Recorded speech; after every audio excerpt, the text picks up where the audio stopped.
to another live Warface video. My last video got cut short. Had a phone call. It happens. Like I said, these are unedited videos. I didn't pre-record this and take out what I wanted to. Thought I'd be getting into a match, but this happens. You know, I've never played on Black Gold. I'd like to play it. Voted on playing it, but sometimes it just doesn't happen. So let me back out. Make sure I go into Team Deathmatch, because in my other video, somehow I got into a storm match. Wasn't happy about that.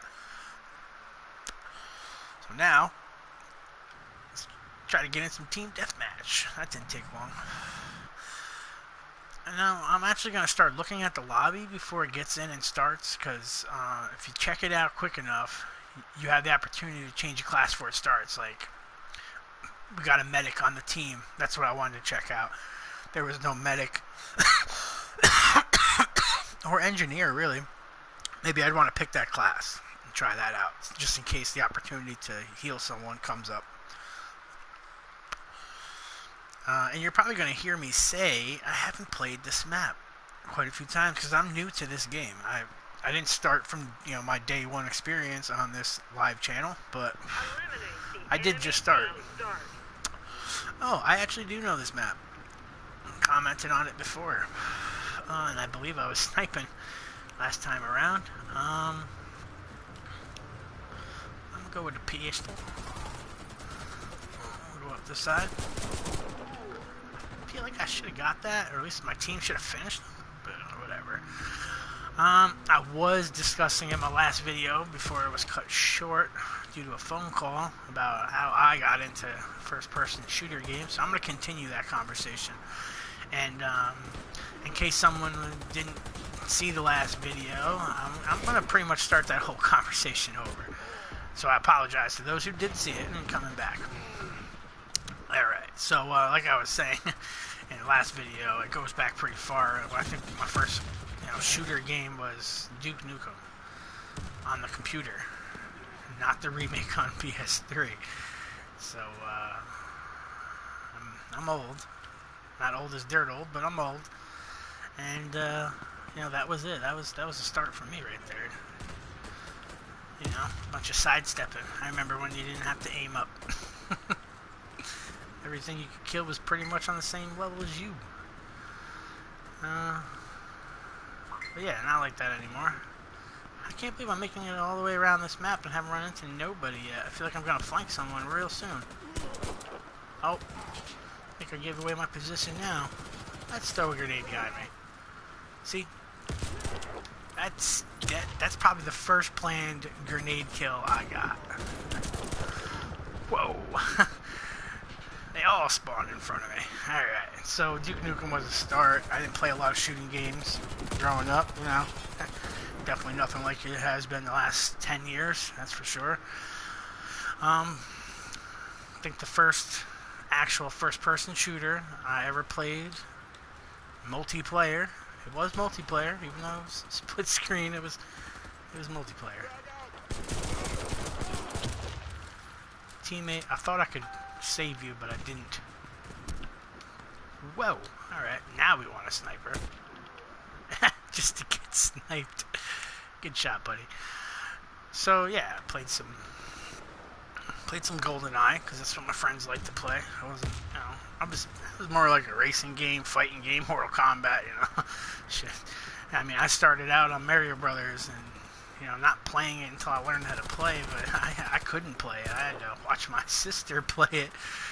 But through watching her play it, I got pretty good. And I remember that one day, I was homesick from school. And I went up in there, and I got on that Nintendo, and I played the heck out of Super Mario Bros. 3. And I got pretty far. I shocked myself. So, side-scrolling games are, like, the thing for me. I mean, Sonic the Hedgehog was just freaking cool. Big fan of that, and I actually was in case console war. Everybody had a Nintendo, but when that Super Nintendo came out, I did not. I didn't have a Nintendo game. I had Sega. My friend had a Super Nintendo, and we we would, go back and forth between each other's houses and play the different games. Donkey Kong Country was one of my favorites. But it wouldn't be a very long time after having kids and going through phases of not even playing games to finally get to the first actual shooting game, multiplayer, online. And I said it before, it wasn't Call of Duty. It wasn't a Call of Duty game. It was Rainbow Six Vegas. It was fun, actually. I gotta say, it was, to me, one of the funnest games. Oh, he did see me up there. Didn't think he was gonna see me.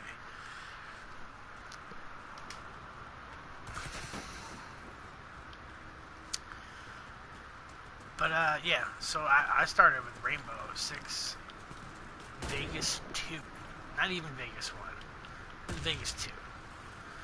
And, had friends that told me that, the first one was good, and, a lot of my friends were starting to play shooting games, and, at the time, binge played, Need for Speed. I believe it was Most Wanted. Oh god, I played so many hours of that game.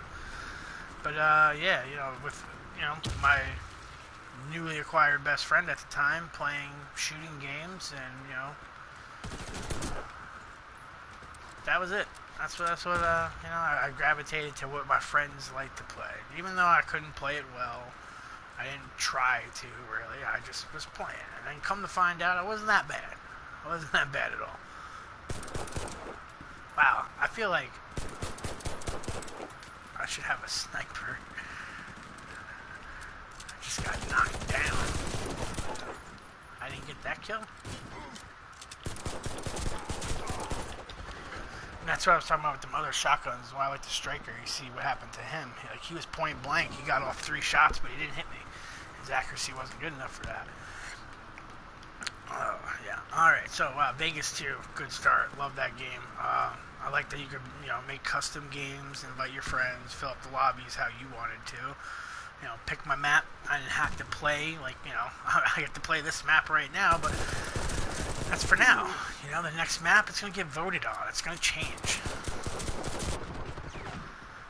And that used to not be a thing, and I miss it. I miss being able to play the same map if I wanted to, regardless of the votes and what, everybody else in the lobby. It's also really random. But, so I got into Modern Warfare 2 on the Call of Duty series. I didn't hop right in with, Call of Duty 4, World at War. I got a little taste of zombies. I never played none of the map packs, so I didn't really get into the zombies at that point.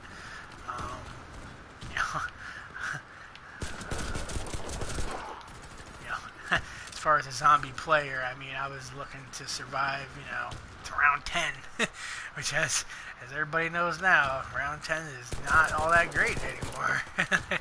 Yes. And, yeah, so Modern Warfare 2, survival, one of my favorite game modes. I'll still play it now. And I like that I could play it co-op.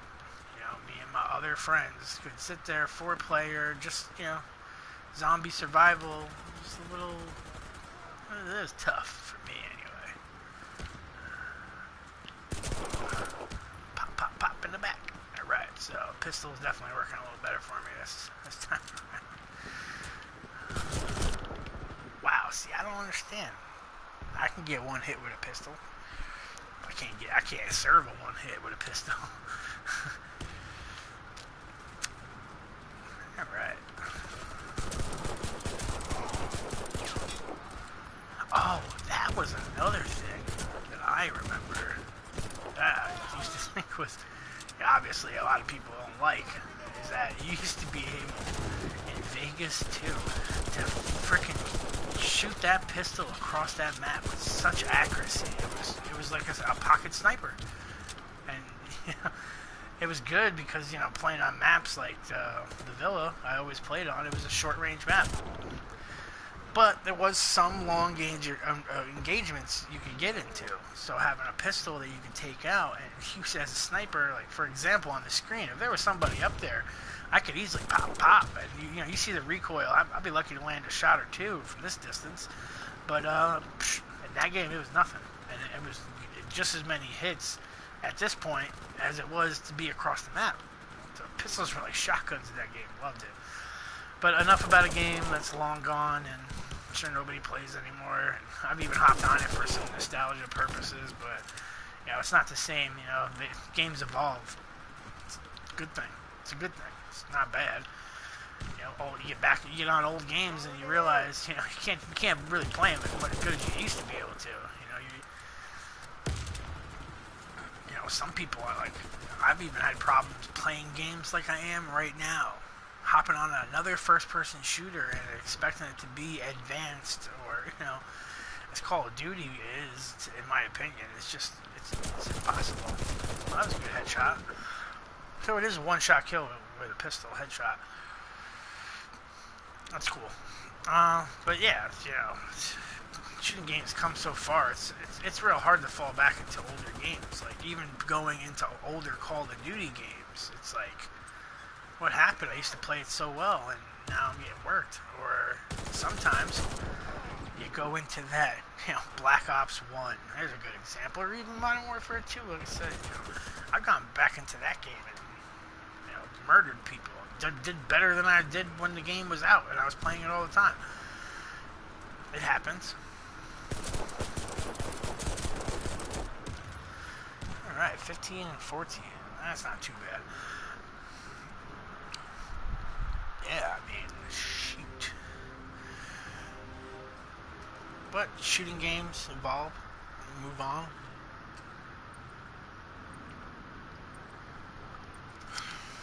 Somewhere around the Modern Warfare 2 or 3, I don't remember exactly what year it came out, but the best thing to happen to the first-person shooter genre, in my personal opinion, and I don't know why this game didn't do it as well as some of these other shooting games. Like, I don't know, it's baffling. Let me start with the name.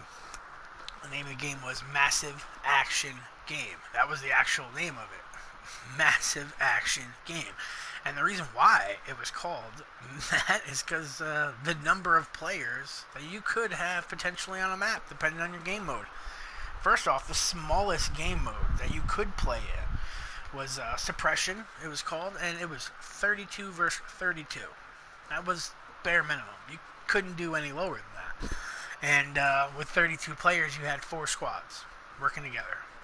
Squad leaders could communicate to each other to try to coordinate attacks. You would take out an A objective on the map and a B objective on the map. Once you got past the A and B, and if the defender successfully did not defend, they would push back to a C objective, and then taking the C objective would win the attacking team the game. Defending against them till the time ran out would get the defenders a win. The thing I liked about this game is kind of like you see on Warface and games that have come out recently, is the healing aspect. You could put points into your healing tier so you could even heal more efficiently. I was telling some of my friends that hadn't played shooting games ever before, and they're like, I don't want to play shooters. I was like, just play this game with me, because you don't have to kill anybody to progress and be successful. You could literally, I've played numerous games on there where I just ran around as a medic healing people, because I recognized, players on my team that were better at killing than I was.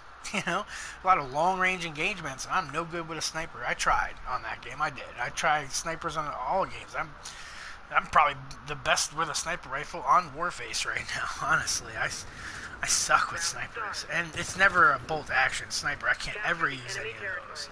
My first shot's always going to miss. Somehow I went from team deathmatch to this game mode again, so I'm going to quit. I'm not going to do this. I don't like this map. I don't like the game mode. But anyway, back to my continuing journey in the first-person shooter, and MAG was the what the title was for the game.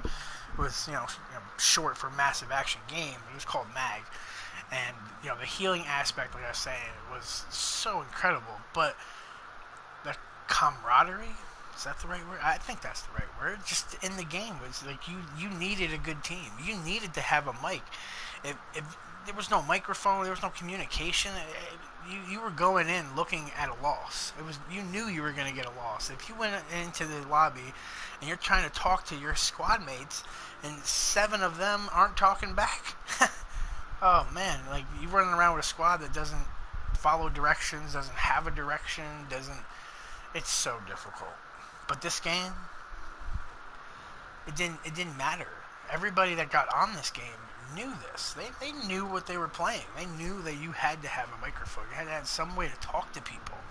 Because without a way to talk to people, you couldn't communicate and be effective. And like I said, you knew that you were getting into this game mode pretty much just to continuously die. You know? And the sense of teamwork. There's a game that came out recently.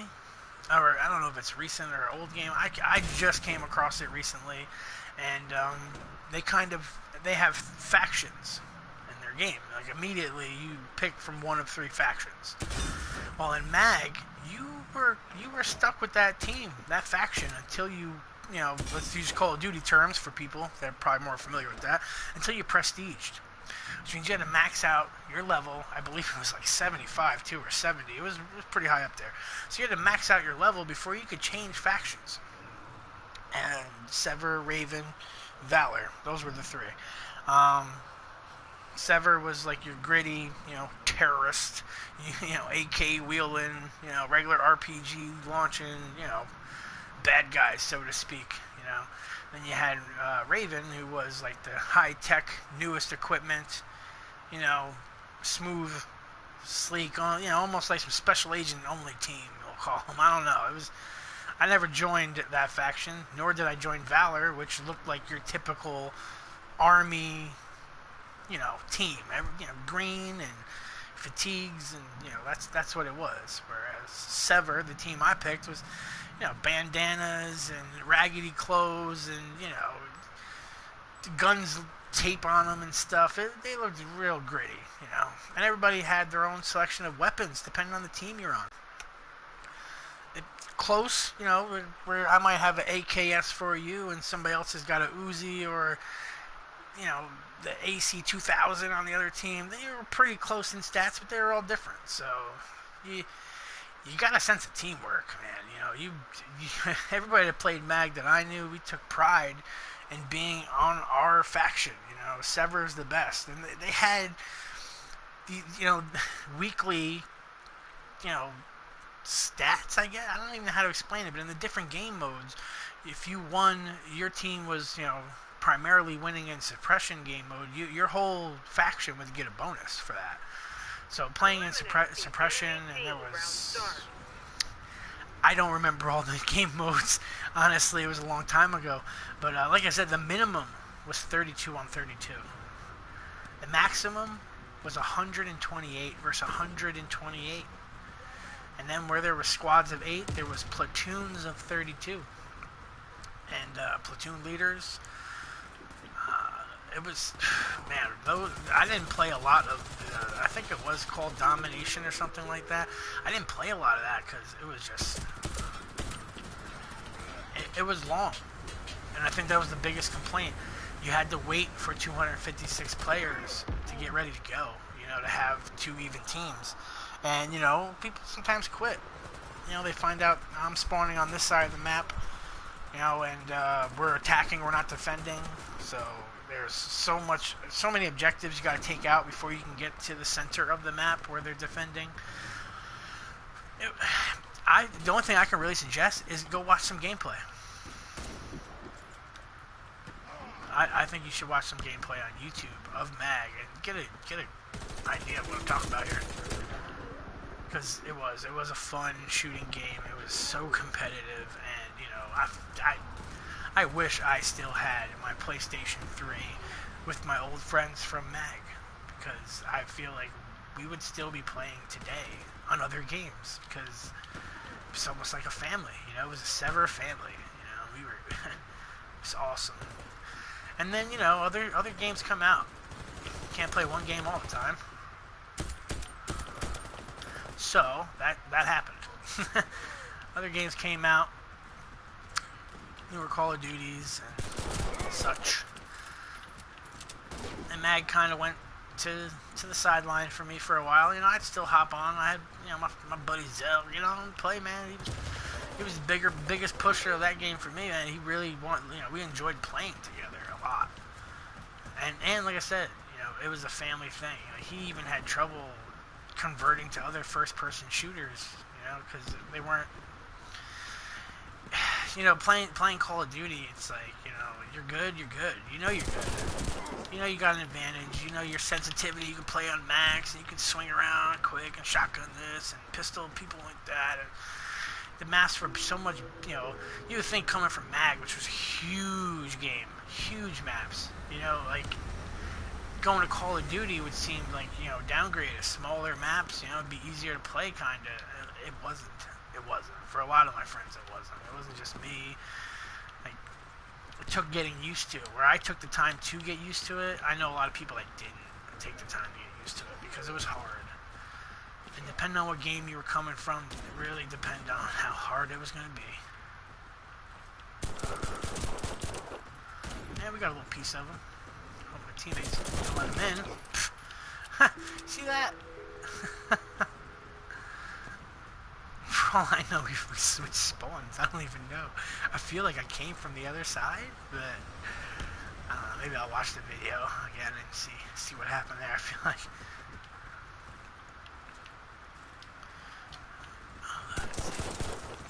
I can't climb up in there, but I'll break it. So yeah, I definitely want to give a shout out to Mag to being one of the best first-person shooters I ever played. I tried, you know, other games came out. They're kind of like it. I think it was Dust 514. It's an extension of EVE Online, which is a very popular online game at the time. But even that, it didn't measure up to Mag. You know, no game has since. I mean, now we have these 100-player battle royales, and you hear them talking about servers, and you know, can they handle 110, or can they do 125? It's like, hold on, man. PlayStation, they already did it. PS3 did it. So why wouldn't a PS4 or an Xbox One be able to handle 256 players again on the same server? Mag had no problem handling the number of players. The only problem was getting the lobbies full. You know, a lot of people, like I said, they really didn't want to wait that long. So, you know, it is what it is, I guess. But, you know, it was a good game, and I don't understand why we can't go back to that again. Why? I wish I knew what was in players' minds. It just didn't work out. I guess that's the big question, I guess, in my mind. Why didn't it work? Why wouldn't it work again? Why can't we have a Mag 2? Shoot, Mag put out an update, and they called it Mag 2.0, and, you know, people did. They went crazy. They went to the store looking to buy this thing. Like, didn't happen, but, you know, think, like, you know, it wasn't that great. I mean, you can't really say that. I won't say it. I think it was the best game ever. But, yeah, back to, like, Modern Warfare 3, got a lot of months of playing time, you know, all the Call of Duties for the first 2 months. You'll see, my live stream is going to be chocked full of Black Ops 4, for sure. And that's another thing, too. Like I say, Modern Warfare 2 was my favorite Call of Duty game. Definitely. I mean, we could say because it was that first one. Yeah, I mean, I popped my Call of Duty cherry, so to speak.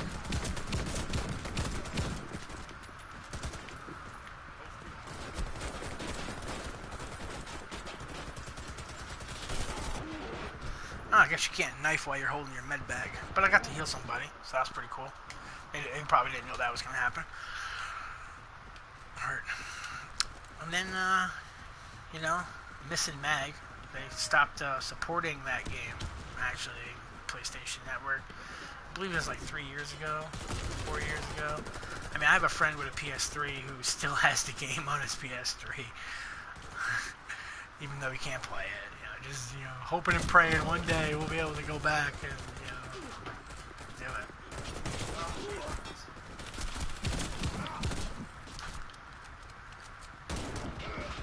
Damn, they got me there.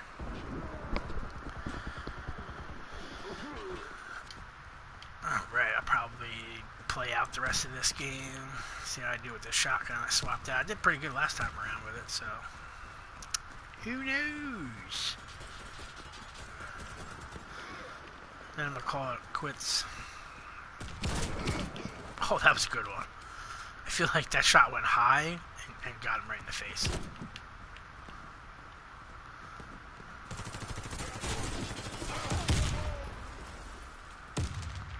Alright, so that didn't really work out. I know from the last game that my shotgun's not going to work that good from that far away. I should have already known that. But you'll see watching more and more gameplay from me that, you know, I am here for fun. I mean, I get aggravated when I work hard on trying to get a kill streak, and, you know, Call of Duty's, you know, way more critical. I mean, this game doesn't give me no rewards for getting 5 in a row or, you know, healing teammates, but Call of Duty does. You get kill streaks. And when you are 1 kill or just a few points away from that kill streak, you get a little discouraged. Like, you know, I think I gotta find a way to swap out my grenades in this too. I know there's gotta be a way.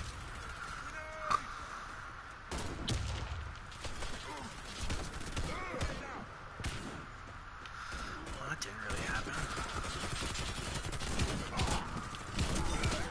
Haha. Oh, I did get a little piece of that fucker. Oh, I'm sorry, excuse my language. It's another thing I'm really gonna try to do is keep it PG. 13. I don't even know cursings are. Anyway, I'm gonna try to keep it clean for the young ones. They happen to come across the channel.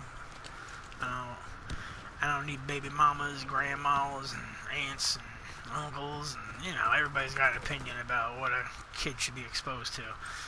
So, me personally, I'm an adult. I should be able to curse. If I curse in front of a child, that child should know better. The only time I feel like you should watch your language is when you're around a developing child. You know, that child's 2-3 years old. They are going to pick up on what you're saying. And they don't know that it's, you know, a bad word or it's offensive or any of that. But by 4 or 5, you know you're going to get in trouble if you say that. Just don't say it, regardless if you hear it or where you hear it. Like, you know, my son now, a teenager, she's about to be driving soon. But like I said, when he first introduced to YouTube, man, that was really my biggest problem. It's, wow, man, you know, this language, you know. But it wasn't so much my problem as I feel like it was his mother and grandfather. You know, they had the big problem. My problem is, are you cursing in school? No? Okay, good. You cursing at home? I don't hear you cursing at home. So regardless of how much cursing you hear, you're not saying it. You're not doing it. What's the problem, so to speak? And that's how I am. I have kids. They hear bad things.